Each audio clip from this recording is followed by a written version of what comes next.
이사야 6장 8절 말씀입니다. 이사야 6장 8절 말씀을 우리 같이 한 목소리로 같이 읽겠습니다. 같이 읽겠습니다. 시작.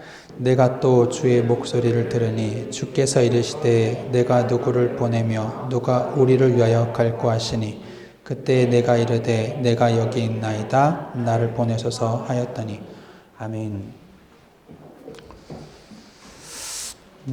강단 포럼 이따가 또 우리 지역별로 모여서 하지요. 강단은 여러분 그 서론 이전에 목사님 내용이 꽤 길어요. 보통 그쵸? 한 10분? 저는 이걸 도입이라고 표현합니다. 그리고 서론을 말씀하셔요. 본론 1번 말씀하시죠. 저는 여기에서 이번 주 강단에 언약을 찾았어요. 목사님께서 지금 이번 주 강단 말씀을 전하셨는데 이것을 말씀하려고 하신 거였구나. 이렇게 붙잡았어요. 그 내용을 좀 정리하자면 제가 붙잡은 거 그렇습니다. 이번 주 강단이 정말 성도가 회복해야 될 기도, 하나님이 원하시는 기도, 그거는 언약에 대해서 두 가지 얘기해 주셨거든요. 그리스도, 세계복음화, 언약 붙잡은 기도인데요. 언약을 붙잡은 감사의 기도를 회복하라. 저는 이렇게 이번 주 강단을 붙잡았습니다. 자, 그리고 보니까 2번 하고 결론. 그 다음에 본론 2번 있잖아요. 3번 있고 결론 있고 그런데 저는 2번에서 결론에서 저희 실천해야 될 미션을 붙잡았습니다. 똑같이 무엇을 강단을 통한 미션이 무엇이냐 할 때에 확신으로 기도하라. 예, 무슨 확신? 하나님의 언약 반드시 이루어질 언약 확신, 하나님의 계획 확신, 또 반드시 응답하신다는 그 능력에 대한 확신 가지고 기도하라. 이렇게 붙잡았고요. 또 결론을 통해서 내용이 이제 우리의 싸움, 영적인 싸우는 것이다. 그래서 영적 싸움 해야 되겠다. 환경 싸움, 나와의 싸움, 함께 기도하는 비밀, 이거 회복해야 되겠다. 이렇게 좀 생각하게 되었고, 자, 이렇게 됐을 때에 3번을 통해서 저는 하나님께서 이번 주 강단을 응답하신다면, 강단의 말씀을 이루신다면 이렇게 하시겠구나. 전 그걸 비전으로 좀 붙잡게 되었어요. 그게 무엇이냐면 바로 우리가 감사할 기도하게 될 때에 하나님은 우리의 마음과 생각을 지키시고 또 사단의 흑암의 권세 나를 건져내시고 모든 불가능에서도 가능케 하시는 그 능력을 주시겠구나. 이렇게 붙잡았습니다. 이따가 이런 포럼 하시면 좋은 또 은혜 나누시는 포럼 나누면 좋겠고요. 오늘 이사야 6장 그 8절 말씀은 사실은 이 이사야 선지자를 부르시는 부름의 내용이 바로 요 8절 내용이에요. 그렇죠. 주께서 이르시되 내가 누구를 보내며 누가 우리를 위하여 갈고.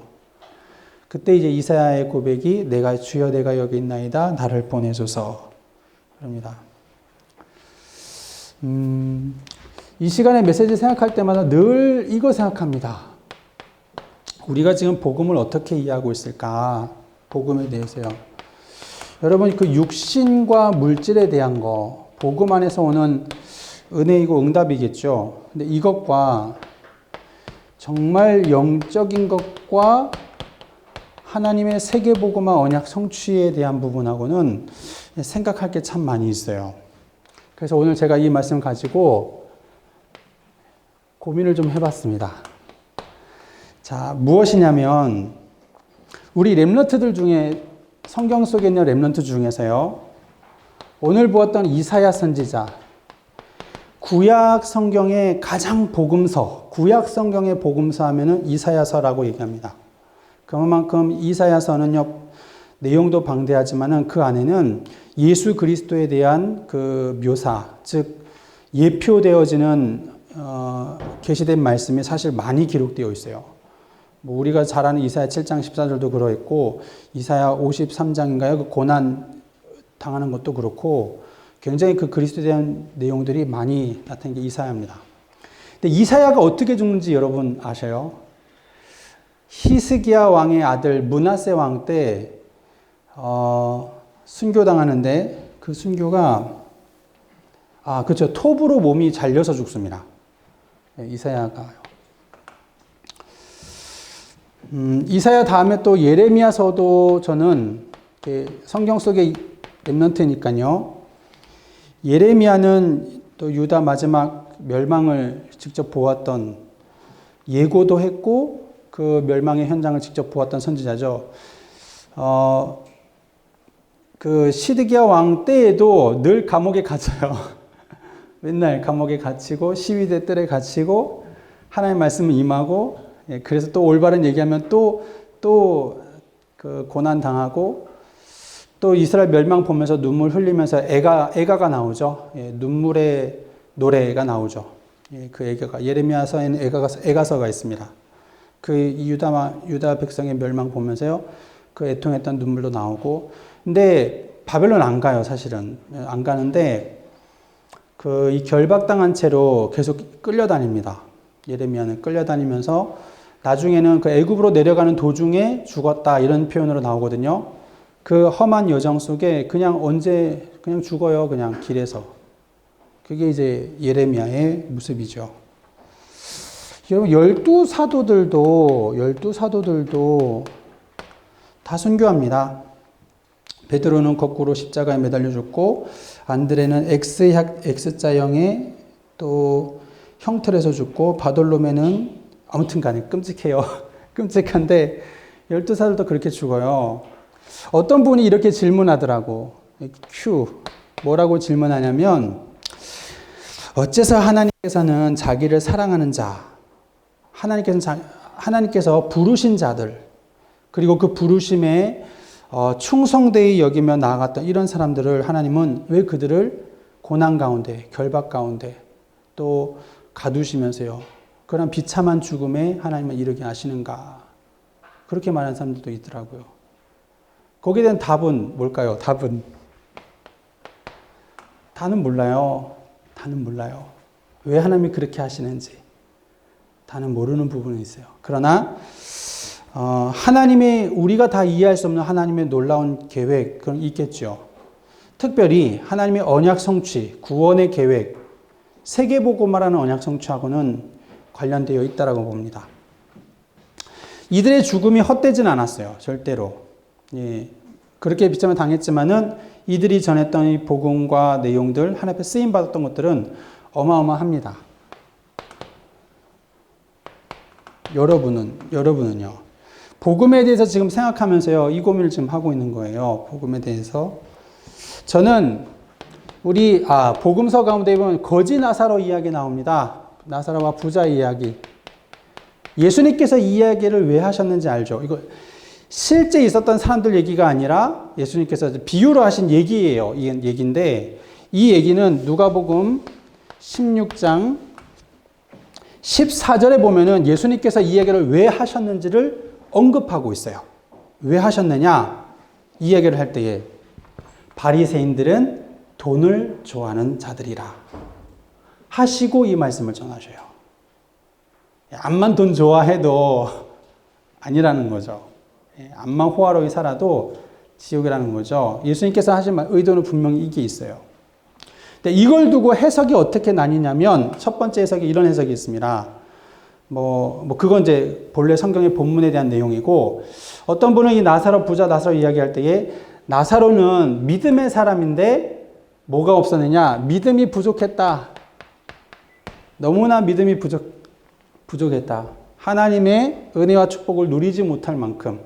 그래서 구원은 받았으나 아브라함 품에 안기는 구원은 받았으나 부끄러운 구원. 성도의 가장 비참한 모습. 이렇게 이제 해석하는 내용들이 있어요. 근데 저는 두 번째가 생각이 참 많이 들어요. 복음에 대해서 지금 생각할 때 이 두 번째 때문에. 여러분, 호세아 선지자 알죠? 호세아 선지자. 하나님께서 호세아 선지자를 1장 2절에 이렇게 부르십니다. 호세아야, 너는 저기 가서 음란한 여인을 맞이하고 음란한 자식을 낳아라. 이스라엘 백성들이 이렇게 패역하고 무너졌다. 이 얘기를 해주십니다. 호세아 선지자에 대한 여러 가지 자료들은 사실 많이 없으니까 성경만 가지고 보니까 어떻게 되는지 모르겠지만은 살펴보면요, 호세아는 북이스라엘 멸망 직전에 활동했던 선지자예요. 그만큼 이 나라가 음란하다, 하나님 앞에서 영적인 음란과 멸망의 그 상태를 직접 호세아한테는요, 너 겪어보라는 거죠. 예, 이걸 얘기하셨어요. 하나님께서 우리를 부르는 거죠. 제가 두 번째 이야기가 뭐냐면 이것과 관련이 있습니다. 하나님 뭐라고 부르시냐면, 원래 요 해석은 나사로는 믿음이 없는 사람이야, 부끄러운 구원받은 사람이야, 이렇게 우리가 평가하기에는 이 본문의 내용의 의미가 꼭 그거라고 말하기는 어려운 부분은 있어요. 우리가 좀 확대해서 이렇게까지 해석할 수 있는데, 확대해서 해석할 때 이것도 해석할 수 있습니다. 그게 뭐냐면 하나님이 나사로를 이렇게 부르시는 거예요. 나사로야, 나는 모든 인류에게 복음을 설명할 거야. 나는 이 귀한 복음을 전할 건데, 근데 이 복음을 전할 때 내가 그로 하여금 핍박과 고난과 또한 멸망과 많은 아픔과 배고픔과 추위와 어려움을 겪게 할 거야. 그걸 통해서 나는 그 인생의 삶의 모습을 통해서 나는 이 복음을 나타내고 알릴 거야. 너 그 자리에 들어갈 수 있겠어? 그 자리가 거지입니다. 그 자리가 부사에서 떨어지는 음식을 먹는 그런 모습이에요. 헌대를 알아서 개들이 핥는 그런 모습입니다. 내가 이걸 통해서 그 부자에게 확실히 메시지 줄 거야. 부자의 후대까지도 내가 메시지 줄 거야. 이 성경을 읽는 모든 사람들에게 내가 이 확실한 복음의 메시지 줄 거야. 너 이 인생 걸어갈 수 있겠니? 이거를 물으신다면 그거는 우리는 생각을 해봐야 돼요. 그렇죠? 하나님께서 지금 물으시는 것이 할 수 있겠느냐? 이사야야, 내가 이 복음을 전하기 위해서 내가 이 복음 때문에 내가 이 일을 계획하고 나갈 것인데 누가 나를 위해서 가겠느냐? 이 질문을 우리에게 던지시는 거죠. 주님, 내가 여기 있습니다. 나를 보내소서. 우리가 이 복음에 대해 생각할 때에 육신과 물질에 대한 부분은요, 성경에 나와 있어요. 하나님을 믿는 자, 하나님께 언약 붙잡은 자, 하나님께서는 그를 축복하신다 그랬습니다. 대대로 천대까지요. 나를 사랑하고 내 계명을 지키는 자에게는 내가 천대까지 복을 내리겠다.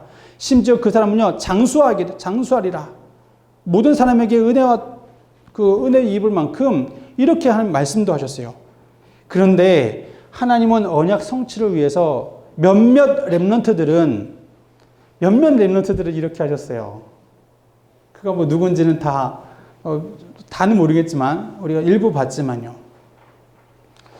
하나님의 언약, 영혼을 구원하는 이 축복에 대해서요, 육신 물질에는 사실은 하나님 아무 상관없습니다. 다시 말해서요, 오늘 이 시간 복음 듣는 여러분과 세계 복음할 우리 여러분들입니다. 우리 여러분들이 나중에 흥하여 총리가 되고 부자가 될 것인가? 아무 상관없다는 얘기입니다. 여러분이 좋은 대학 간다, 서울대학 간다, 상관이 없다는 얘기예요. 가든 안 가든 하나님은 이루셔요. 여러분이 부자든 부자가 아니든 이루신다는 얘기입니다.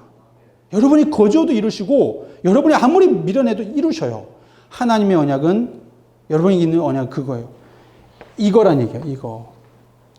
이거는 있어도 되고 없어도 되고, 우리에게는 있으면 좋은 거지만 하나님 편에서는 그게 아닌 거예요. 여러분은 우리는 좋은 대학 가면 좋지만 하나님 편에서는 그건 중요한 게 아닌 거예요. 상관이 없어요. 진짜로 상관이 없더라고.